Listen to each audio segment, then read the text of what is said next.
Welcome to our channel. If you want to connect your Ring doorbell to Alexa, follow these step-by-step instructions to enable smart home integration. Step 1. Ensure your Ring doorbell is installed and successfully set up through the Ring app on your smartphone. Step 2. Make sure your Amazon Echo or Alexa device is plugged in, connected to power, and connected to the same Wi-Fi network as your Ring doorbell. Step 3. Open the Amazon Alexa app on your smartphone and sign in with your Amazon account if you're not already logged in.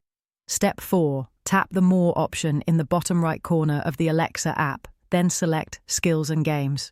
Step 5. In the search bar, type Ring and select the official Ring skill from Amazon from the search results. Step 6. Tap Enable to Use to activate the Ring skill, then sign in with your Ring account credentials when prompted. Step 7. After enabling the skill, return to the main menu and select Devices, then tap Discover Devices to find your Ring doorbell. Step 8. Once discovered, you can now use voice commands like Alexa, show front door on Echo Show devices or receive Ring notifications through your Echo speakers. Don't forget to like this video and subscribe to our channel.